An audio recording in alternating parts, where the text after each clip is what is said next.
have worked with someone throughout some sort of rehabilitation process? Just raise your hand. Awesome. And of those with their hand up, or did have their hand up, how many in that process at some point felt some sort of fear or intimidation by having to work with someone in pain who's coming back from an injury? What about imposter syndrome, right? A lot of us, right? A lot of times you get to a rehab situation, you feel like, oh my God, am I out of my depth? But the truth of the matter is, as a fitness professional, you play a central role in getting people out of acute and chronic pain. You should be the central part of any rehabilitation program. And it's usually some sort of lack of fitness that got that person into rehab or injured in the first place, right? The problem is a lot of fitness professionals are unsure of where they fit on a team, what their role is, and where their scope of practice actually extends to, right? There's always this fear of, am I stepping out of my scope? Or am I doing the best I can? Because when you're dealing with people with pain and injuries, there's higher consequences that we have to think about and deal with when we're getting them out of pain, right? So this presentation today is going to be all about principles, right? And it's true that when you're working with someone, every injury, every athlete, every client is unique, right? And we should take these things into account with every single person we work with. But far too often, the nuances and the details and the little changes between clients do more to cloud our vision and create fear and uncertainty around the rehab process as a fitness professional than to help us to apply consistent, steadfast principles to what we do.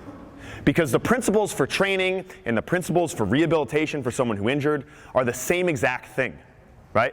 But far too often, in speaking to some of our young coaches here or the people we work with in CFSC, I find people lose sight of the basic training principles that we've learned when they start to work with someone in rehabilitation. Whether that's fear, intimidation, not sure where to start. So today I want to try to answer those questions for you to help make you an all-star in the rehabilitation process as a fitness professional. I didn't say physical therapist, I didn't say doctor, I said fitness professional. So personal trainer, strength and conditioning coach. So in talking to some of our young coaches and talking to the people I meet at CFSC all around the world, there's 4 main questions I tend to find that people have when it comes to working with people in pain and in rehab. And they're these. Number 1, where do I fit? Number 2, how can I help? Number 3, where do we start? And then finally 4, how can we progress? And I think if I can answer these questions clearly for you today, then you're going to feel much more comfortable working with people in pain and working through a rehab process, okay? So number 1, where do I fit? What's my role on the team? And I say team because any complete rehabilitation process should be a team effort. Right? Nobody can be the Swiss Army knife of rehab, and if you try to be, you're probably going to do your client a disservice.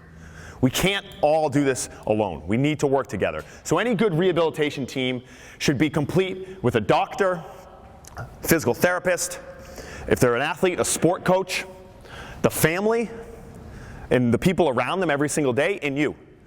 Because all of us can have an effect on their pain, and all of us are going to have an effect on their outcome. The problem is, everybody has egos. Right? We all do. And we all want to help that person. Because we're in the fitness industry, it's typically because we want to help. But a part of that is our own ego wanting to be the all-star, right? But the truth of the matter is, we're all part of an orchestra, and this client is the conductor, right? We're all just waiting to play our solo and play our part in that process. And for this all to go well, and for this all to come out how we want at the end, we all have to wait our part to play our solo. Right? And understanding that we all have to communicate together and then communicate back to the athlete efficiently is how we get that job done. Because typically in a lot of rehabilitation processes, like I said with an ego, it's all of us projecting our beliefs, our fears, our thoughts, the doctor, the PT, the trainer, the family, back to the client about what they should do. But we have to listen first and then communicate with each other to give them the best outcome possible and realize that you're not always in charge, right? So we want to think about the timeline. Right? All of us, again, are going to play our role. But as the fitness professional, it's best for us to wait and be the anchor, right? And follow up and come in last. Okay? As good as you think you are, they need to see a doctor first, right? We don't do surgery. We don't assess trauma and acute injuries, right? That's the doctor's scope. Right? And if you've ever seen a doctor, especially in ortho, maybe you see him 2-3 times. You might wait in the lobby for an hour and then you see him for 10 minutes, right? They get very little contact time. Then they go to the physical therapist, right? We don't treat chemical pain, right? We're not addressing the injured segment right after surgery, right? But then we're going to come in pretty soon after that as the fitness professional. And what's great actually about us, even though we come last, is we have the most proximity and the longest consistency, right? We see them multiple times a week, and we see them for a long time. It's probably indefinitely, especially if they're a client that you've had for a long time, right? So we can have a much larger impact, right? The outdated insurance model is going to limit the amount of time a physical therapist in a traditional model, working in the insurance model, is going to be able to spend time with that athlete or with that client. But we get to all this face time, which allows a lot of great stuff to happen as far as communication goes, right? So understand, where do we fit on that timeline first and foremost?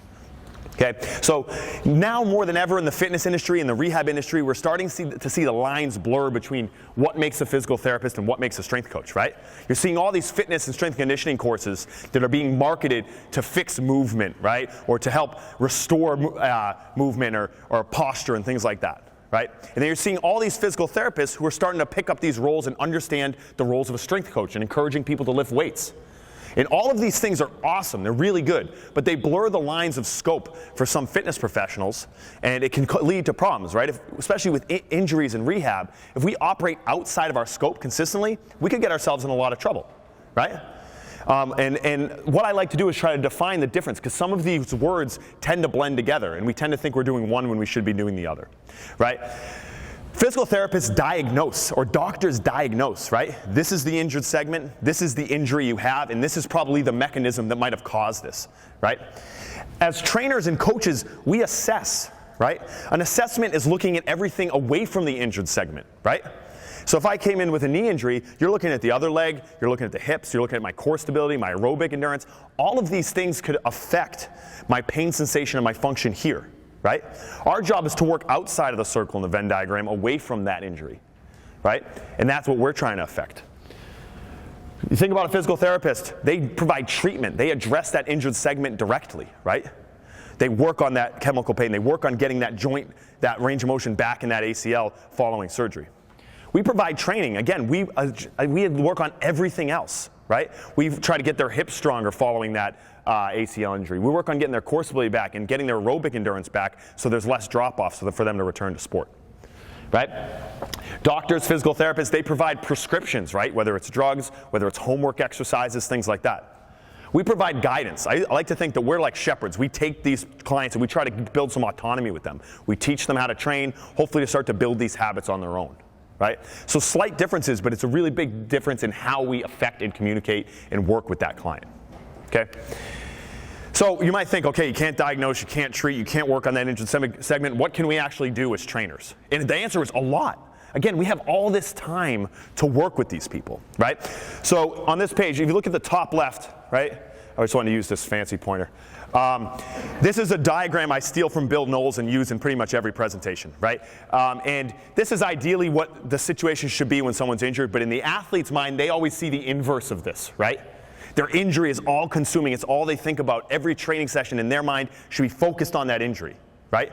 But our job as trainers is to change their mindset. I mean, how often do you have a client come in and be like, oh, I'm in a boot, I can't train for like 10 weeks. Like, you got a whole upper leg, you have a whole nother leg, you have a torso, you got two arms, you got all this other stuff that can still exercise, right? And getting them to understand that it's not the end all be all. They get obsessed around that single injury. Right? We want to open up their mind to that. So just psychologically, getting them in and getting them to think about all the opportunities and abilities they still have is really important. I always say, if you look at the bottom right here, that as trainers, we're in the low-hanging fruit business, right? Everybody knows what they need to do to get more fit or get jacked or get better at their sport for the most part, right? It's our job, again, to guide them there and help them through that process and provide autonomy. And just because it's low-hanging fruit doesn't mean it's not important. It just means that these very simple behaviors done consistently and savagely well all the time is what's going to help people get to the next level, right? So we help assess and provide better movement quality. We provide more strength and power and capacity. We improve their aerobic health. All of these things we know are going to change their pain sensation and change their timeline to return following an injury. Even more importantly, the things we forget are psychological, right? And we'll talk about this today. Social support. Have you ever been through a really bad injury that like kept you out of your sport or changed your life and your function? you need social support around you. We know that when people deal with an injury, we have higher instances of anxiety, depression, things like that when people are working through an injury process. And we help promote self-efficacy and autonomy, getting people to realize, I can do this, right? Those are our main goals as a trainer, right? And when we go through this, I'm going to go a little bit deeper about what exactly we're doing there. Okay, so how can I help, right? What is our main focus? What are the targets that we're trying to hit as a fitness professional, okay? We're capacity builders, right? We get people to be bigger, faster, stronger, right? And I'll never forget, in 2011, I heard Patrick Ward in New York talk about the idea of the physiological buffer zone, something that he came up with, right? And a buffer zone is really just a space between 2 points, right? Those 2 points here being physical capacity and then breakdown, injury, and pain. Our job is to try to make that space as big as possible. We're trying to improve their physical capacity and improve their ability to deal with stress. Okay? You can probably all think of an athlete that you've worked with, one who can grind, they can take tons of volume, lots of intensity, that you can really beat them up and they tend to just bounce back and recover. Then you can probably think of another athlete that you've worked with who, the second they even start to push their capacity, you start to see little aches, nicks, pains, they're a little more fragile, right? And our job is to try to make that athlete more durable, more resilient, and robust under stress, okay? And if we could identify 3 things that we work on as fitness professionals that are going to help improve that buffer zone, it's these, okay? High levels of fitness, people who are really fit aerobically and strong, specific to their sport too if they're playing a sport. Great movement quality. Okay, they move efficiently. There's not a lot of grind. Their joints can absorb and adapt to stress, right? And then high resistance to stress, right? They manage stress well. They recover well, whether that's because of their practices or their natural genetic makeup, right? And we want to try to build these qualities in all of our athletes, and you're going to find some, like they might be really good movers, and that can make up for their lack of resistance to stress. Or someone might be really, really fit, right? And that can make up for a little bit of their lack of movement quality. But we want to make them as fit, as well-moving, and as resistant to stress as we can, okay? So something I always want to remind people, right? Even if you're too afraid to address that injured leg or that injured shoulder, something you have to remember is that well-dosed exercise creates a healing environment globally within the body. So if I came in with a bad leg and you just trained my other leg, trained my upper body, worked on me aerobically, you're going to enhance everything they do with the physical therapist. Because internally, well-dosed training, the name of my business is Movement is Medicine for a reason, right? There's too many psychological, physiological, humoral, and hormonal changes that happen inside the body when we exercise that enhance the healing environment. So if nothing else, just don't make them worse. Just train everything else really, really, really well. But I think if I teach you some principles of progression and training, you can also address that injured segment pretty well also. Okay? So running through these fairly quickly, what do we do here?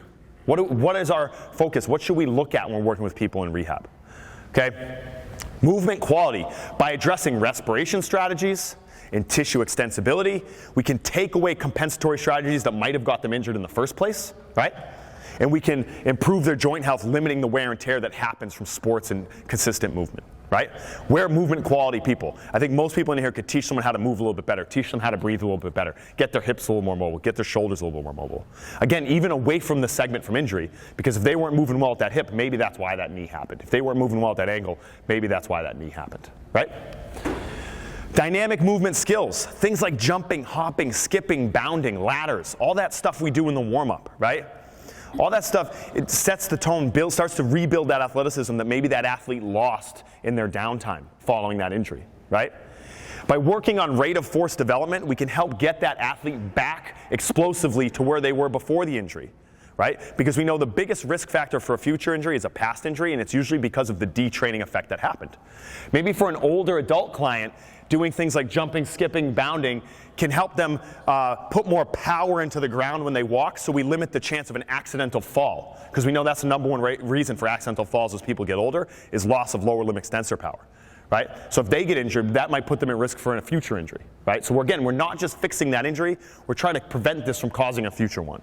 Right? Rehab is a long-term process. Working on things like dynamic postural control with things like ladders and skipping and karaoke, moving multiple directions, right? We're restoring the vestibular qualities that might have been lost in an injury process, okay? So don't just think about strength, think about getting them moving athletically as well, Okay? Now, strength training, the meat and potatoes, the main event, right? Bias, I think this is probably one of the most important things because we're all strength coaches, right? But there's not really a better tool we have to start improving and retraining motor control, teaching people how to move again, than using strength training, right? Also, obviously, directly addressing the tendon and musculature in the injured segment once it's time, right? Once they're ready to start strength training in whatever was injured. Also, let's not forget about the cross-education effect, right? Again, maybe I come in after an ACL, I can't do anything on this left leg yet. But we do know that if someone starts single leg squatting on the right leg, by the time they come up out of being casted and immobilized, they're going to have much less of a strength deficit on the uninjured side. Cross-education effect is real, because when you train one leg, the whole nervous system gets trained even to the other leg, right? And then one thing we want to not forget is that the muscles are organs just like anything else. Right? So when we train our muscles, there's a big release of all this great stuff in the body, hormones, right? All those sex hormones, testosterone, growth hormone, all those things are released. Those enhance the healing process at the injured segment. Also, we know that when strength training is dosed really well, it's one of the best anti-inflammatories in our entire body, right? You train, you get an acute inflammatory response, but we know that people who consistently strength train and dose it with recovery well have lower chronic inflammatory markers than people who don't. So again, helping pain sensation, helping people get through that rehab process a little quicker. Moving on to aerobic development, you might think, how can doing aerobic work help somebody rehab? Well, one, the number one reason people tend to get injured after an injury is because they're deconditioned. We want to limit that deconditioning as much as possible. So maybe that means if they can't use that knee, they're pedaling with one arm and one leg and two arms on the bike, or they're doing ropes, or something that they can do to just keep those mitochondria in the muscles, right? Because mitochondria drop off aerobically within days of us being deconditioned, right? So we can keep those in the muscles by just keeping them metabolically active, keeping the blood flowing, keeping the oxygenation, all that good stuff flowing through the body. Okay, we want to start to build local muscular endurance in the area that was hurt and start to build sport-specific conditioning for them to get back to where they were. Okay, so again, there's a lot we can do, and we should be in this process the second they can start getting back in the gym, right when they get clearance, providing all this good stuff to them. And then probably the thing that people talk about least is the psychological impact that we have as fitness professionals on people going through rehab, right? Again, we have the most contact time. Our biggest value as a fitness professional is probably personality and proximity. Right? We start to become friends with our clients, like Steve was saying, right? You spend a lot of time with them. They're people that become part of your life. Okay? And having someone to go through a rehabilitation process with you who you can talk to them about, that's really, really valuable. We know pain is not a local sensation, right? Pain is a central phenomenon, right? And we know that people suffer higher reports of pain when they don't have people to communicate with and support them through a rehab process, okay? Every time you show them success in the training program, they get a little hit of dopamine in their head that says, I can do this, right? So when I talk about progressions later, I always say, start people easier. You can always make it harder, right? Because if they see success really early, like, okay, I can do a single leg squat on the other side with this leg's injured, that gives them a little hit and says, I can do this. We can get through this rehab process, and that reduces threat and gets them moving along quicker, okay? Now, moving along, where do we start? How do we ensure that we're starting in the right place, that we're not getting too far ahead of ourselves too soon, or that we're not too far back so that, we're delaying this rehab process further? Okay? Well, the number one thing I would say is get started early.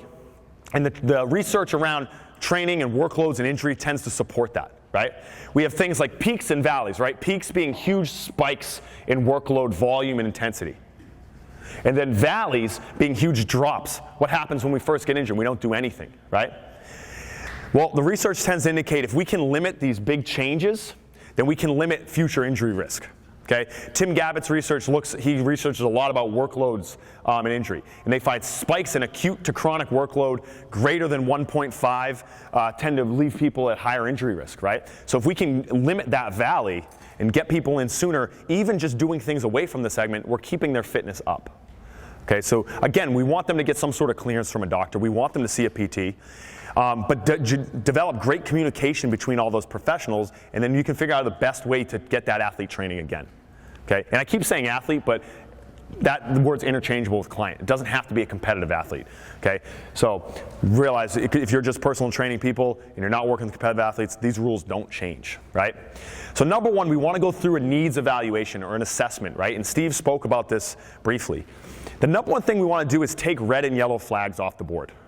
Okay, these are things that we can't deal with, right? So one, they should be coming in with notes from a doctor or a PT, and if they aren't and you feel uncomfortable, there's no problem referring out. Be like, hey, go see this person before you come to me, right? One, that's going to tell the client that you have their best interest in mind, right? And they're going to be like, wow, that person really cares about me. You're not going to lose them as a client. They're going to come back. And then hopefully that doctor and that PT build a relationship with you.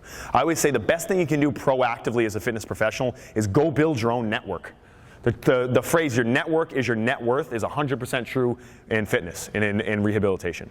Go find orthos that you trust. Go find PTs that you trust, a bunch of them, right? Ones that take insurance, ones that don't take insurance, ones that are good at some things, other ones that are good at other things.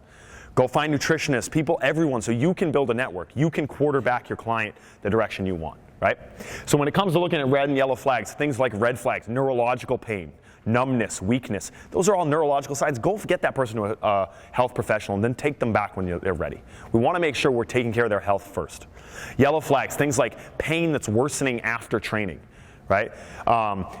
Specific pain in the joint as opposed to general bilateral soreness. Start to decipher what they're dealing with, right? We want to make sure we take care of these first. And again, work closely with a PT. We're lucky here. I have a PT here, I have a PT there, and I have 2 physical therapists right down the street as well, right? So I really have like my pick of whoever I want to talk to, right? You should try to set up a situation like that for yourself where you can communicate with as many people as possible. Once you get through that though, we're back in the low-hanging fruit. Okay, this is our wheelhouse. All of this stuff right here, okay? Well, how's their movement quality? Look at everything else around that injured segment, okay? What can we improve? Usually there's an empty bucket somewhere. Steve talked about filling buckets, and that's something I'm going to talk about here too. Fill the empty buckets, typically the other things get better. Okay? If you look at like a lot of the models, things like SFMA and FMS, usually the painful segment is not the area we need to attack. It's usually the poorest movement quality away from that painful segment that's going to help them get better. Okay? How's their capacity? They have basic strength. Like, what are your strength standards? Can they goblet squat well? Do they have good anti-extension strength in their core? Do they have good upper body strength? What's their aerobic capacity? Okay? Because we know that affects pain outcomes. Okay? And then on the right here, their environment. Right? We're environment creators as fitness professionals, right? We create their internal environment by giving them exercise, and if we're doing a good job, we're going to help address their lifestyle. How do they manage stress? If they're constantly stressed, if they're not sleeping, if they're eating poorly, you don't have to be a nutrition or a lifestyle expert to know that's going to limit their outcomes, right? And you don't have to be a nutritionist to say, hey, maybe we change a couple things in your diet, or maybe give them some sleep hygiene habits that they can work on, right? Or give them some de-stressing techniques like meditation and breathing. Go through all of these because these have huge outcomes. Marginal gains added up over time make a really big difference in how somebody's going to feel at the other end of the rehab process, right? So this is our wheelhouse, okay? Then after you do a needs assessment, write a program, and you probably can't read this, it's fine, okay? This is our athlete program from, I don't know, last year maybe or on our adult program from last year, okay? Write a program for that individual as if they were 100% healthy. Start with the end in mind, right? That's something Charlie Weingroff taught us when we went to Training Equals Rehab. Start with the end in mind, right? Because if you don't do that and you try to write this little snowflake program that's perfect around every little injury, they're probably not going to be doing as much as they need to do. You tend to be too conservative. Write the plan as if they were healthy, then go back to your needs assessment and find out what they can't do. Oh, they can't do knee dominant stuff, we're going to take away goblet squat. They can't do any impact, we're going to take away skipping. But then you're going to find, you and the athlete are going to look at the program and be like, wow, this person can actually do much more than I expected. So start with the end in mind, then take away the things you can't do. So I would say put things in trainable and non-trainable buckets. Okay? And a lot of this is going to be based on recommendations from the PT and the doctor, and then things that you see. Hey, they don't feel good when we do this exercise. We're going to take this away for now. And then find a non-painful entry point to training. I remember hearing Mike say this years ago, and it stuck with me. He goes, rehab is really about just finding the non-painful entry point to training again. Right? Because that means it's a safe place where we can be and then begin to then progress from there. It's not that complicated. Again, the principles for rehabilitation and the principles for your normal healthy clients are not different. We're probably just going to start 1 or 2 steps further back in regressions and then progress them forward from there. And when we talk about things like CFSC, that's why we always stress the importance of having a very good thought out progression and regression system, because then no matter who comes through the doors of your gym, you can deal with them, right? So finally, how do we progress? How do we ensure that we're making progress efficiently, but we're not moving too quickly and we're going to get somebody hurt? Okay? Again, the basics. Get savagely brilliant at the basics. Okay? And it's not exciting, but usually these are things you need to be good at. Like Steve said, things like scheduling, all the fundamental things Steve talked about. make you successful? These are the things that make you successful. But these are also the things that people, I feel like, tend to forget when they get these unique rehab situations. Unloaded to loaded, slow to fast, supported to unsupported, low to high volume, low to frequency to high frequency, full recovery, partial recovery, right? Basic progression fundamentals. Okay, so I'm just going to run through some examples here. Okay, positions of support. I remember learning this from Greg Cook in FMS years ago, right? Developmental postures. Okay, here's two different examples, right? Maybe someone with a back injury. You want to work on restoring anti-extension control, right? Because that's a pretty fundamental thing, teaching them how to maintain a good relationship between their rib cage and their pelvis. So maybe they start in supine, right? They're on their back, doing 90-90 breathing. Then we're going to move to prone. They're going to work on plank. Still anti-extension, different position, more stress, more joints involved. Then they move to tall kneeling, ball rollout. Then they move to half kneeling, diagonal cable lift. Then they move to standing, ring fallout, right? We got 5 phases of rehabilitation right there, right? Again, start to think, how can I stress them in this capacity that I'm trying to improve in a bunch of different positions? ACL injury, no different. Maybe you want to do a half kneeling lift, but you can't start in half kneeling because they can't even bend their knee to 90 degrees yet, right? Maybe you can go seated. Sometimes we say seated exercise is useless. Will you ever work with someone who can't bend their knee? It's not a really easy way to get them started. So maybe I start in a seated chop and lift, sitting on a box with the Kaiser machine. Then they go to tall kneeling. Then they go to half kneeling. Then they go to standing. Then they go to split. I'm adding joints in, higher demand for stability, higher demand for control, more variability as we go, but they earn their way up. Okay? So that's what we're looking to add. Same thing with loading. Okay? Maybe when someone comes, we'll go back to an ACL injury, easy to talk about. Someone comes in with a right leg ACL injury. Maybe we have to start contralateral only, right? So we're doing single leg squats on the left, we're doing single leg deadlifts on the left. We're not really doing anything on the right yet because they don't have range of motion. Don't worry, that leg isn't going to get freakishly huge and they're going to have some tiny little skinny leg on the other side. That doesn't happen. I've never seen it happen. What I do find though is when we get people out of that brace, all of a sudden they're picking up that single leg strength work much quicker on the untrained side because of the neurological carryover. Okay. Then maybe right when they can start doing knee dominant stuff, we start with an assisted split squat, right? Maybe they're holding a post or a TRX or a Kaiser. Okay. We're just trying to see, can we start to get that knee moving? Can we get that hip moving? Then unassisted. Now we're cooking with gas. We're doing a regular split squat, phase 1, right? Then we're going loaded. Think about your normal progressions from there. But always think, how can I continue to regress this to meet someone where they're at? Okay. Same thing with contraction types. Brilliant progressions, working from isometric to dynamic, all right? Take advantage of these things. The good thing about starting with isometrics when someone's injured, especially if you're addressing that painful segment for the very first time, there's no change in tissue length, right? When there's no eccentric strain and change in tissue length, there's no inflammatory response to exercise. A great way to not get people sore and not get a big inflammatory reaction is to start with isometrics. Okay, so maybe when we first get cleared to start doing knee dominant with that person with an ACL, maybe we start with a squat hold or a split squat hold at the bottom, right? And let them down. That way we can start to build some local strength, train the tendons and ligaments with isometrics without getting a big change in direction. I think we undersell the value of isometrics. I think they're really important. Then we move to eccentric, right? Eccentric is really important when rehabbing injuries. Why? Because no one gets hurt taking off, right? You get hurt landing. And when you land, it's about absorbing eccentric stress. Can you control the lengthening of the muscle, right? So starting to move into eccentrics, maybe it's an eccentric split squat. I'm holding the Kaiser or the TRX. I'm thinking 1, 2, 3, 4, 5. Then I get some help, push up. Because maybe I'm not ready to change to that concentric contraction yet. That tends to work really well. That you can get really strong when they don't have enough concentric strength left, because you can lift, you're a lot stronger eccentrically than you are concentrically, right? Then again, now we're back, but phase 3 for rehab is phase 1 for everybody else, right? Back to regular split squat. Then back to things like dynamic focus, like plyos, hops, and jumps. So put everything in a line. Figure out the prerequisites you need to get to that. Plyos and box jumps are probably split squat and goblet squat, right? Volume's the same thing. So I go back to that acute chronic workload stuff from the Tim Gabbett research I spoke about earlier, right? And it's funny, and I don't know if Mike talked about max aerobic speed and some of that stuff in his talk, right? But sometimes if you take a sensible approach to progressions, you tend to reverse engineer the things that people find in research years later, right? So when I talk about max aerobic speed, we looked at all the max aerobic speed research a few years ago.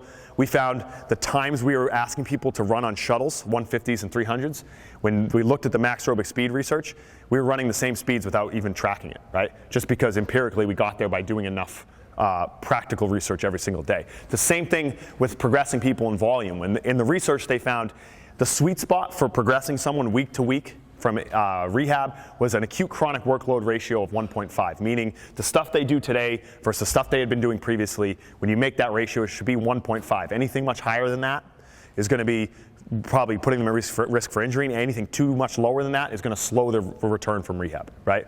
If you look up myths of acute chronic workload, you can find all this stuff online from Tim Gowder, right? So we want to stay in the middle. He says above the floor of safety and beneath the ceiling of safety, somewhere right in here. Well, think about these progressions. Maybe day one, when someone starts doing a split squat, you just do one set of 5, right? And you might think that's nothing. But I tend to find we overestimate what people can do on day one, and we underestimate the value of linear progression and what we can get and earn 3, 4, 5 months from now, because that's what's really important. So you do one set of 5. Next time they come in, hey, how'd you feel after? All right, pretty good. 1.5 acute chronic workload jump is to 2 sets of 5. Okay? Again, not that much, but again, I don't want them to be in pain when they come back. Okay? That's only 1 week. Now next week, 3 sets of 5. Now this is pretty normal. Squat, goblet squat, push up, whatever it might be. Next session, 3 sets of 6. It's a 1.2 jump. And then we go 3 sets of 8. That's only 2.5 weeks of training, right? But being conservative ensures they can make progress without having some sort of backtrack. The problem with getting hurt in training is if you get hurt and then you lose 2 weeks, it takes 4 weeks to get back to where you were, right? So you really lost 4 weeks, right? So you have to think every injury and every setback is costly, so I'd rather be a little bit conservative to ensure progress than to go out too hard out the gates and then fall backwards, okay? And then finally, frequency, right? I think we always talk about volume and intensity, right? But we lose sight of things like frequency. Those are the variables everyone cares about. But frequency matters too. So again, go back to an ACL injury, right? They come week 8. Let's say they see us 8 weeks after surgery. That would be pretty good, right? They see us 2 times a week. We're still not doing any knee dominant stuff. We're only doing hip dominant on the opposite side right now. No running or impact. 3 weeks. Weeks 11 through 13, they're still coming twice a week, but they get cleared for some knee dominant. Maybe we're doing assisted squat, goblet squat, something like that, knee dominant, 1 time per week. So they're only doing 1 knee dominant exercise out of the 2 times that they come. Still no running or impact. So pretty low frequency for that knee dominant movement, correct? 3 weeks later, they come 2 times per week. Then we goblet squat 1 day per week, split squat 1 day per week. So we bring the frequency up slightly. Okay, low-level plows twice per week. When I say low-level plows, I mean probably a shuttle jump, right, where they don't really have much impact. Okay, and then maybe they start some easy soft tempo running. Okay, still only 1 day a week. So we're progressing by frequency, every 3 weeks adding another day of some sort of stimulus. Again, by being conservative but tracking our progress, we can ensure that they're not going to get ahead of themselves and get injured. Maybe week 17 through 19, goblet squat once per week, split squat once per week, single leg squat. Low-level plows twice a week. Maybe we're on the box jump or box hop, okay? Running twice per week, okay? And then finally, week 20 through 22, they're training like a normal athlete. They're in here 4 days a week. Maybe there's an off-season program now in the summer like we normally do. And we're goblet squatting, split squatting, single leg squatting, plows, and running, right? But that's still only 20 to 22 weeks of training. That's not a very long time. I think sometimes we lose our sight in training and rehabilitation because we think we want these immediate answers and immediate results. Rehab takes a long time. Physiological adaptations take time, right? You can't just make these changes overnight, right? So being patient, building a progression model that slowly introduces new stressors to the system is going to ensure progress and enhance their entire healing process, even when we're addressing things that are away from the joint in question, right? So I know I'm probably over. I always go over. So if I want to sum this up in four things, coming back to the 4 questions. Number 1, join a team. Right? Avengers is better than all the other Marvel movies for a reason, right? Because you like all the heroes that are involved. Okay? Be the Avengers of rehab. Figure out who you are. I don't know which one you want to be. I'm more of an Iron Man guy, right? Know your role. Do your job. Bill Belichick, right? Or The Rock. Know your role. Shut your mouth. Or it should be know your role. Open your mouth. Talk to the other professionals. Don't try to be something you're not. Imagine if a surgeon came here and tried to teach hand cleans.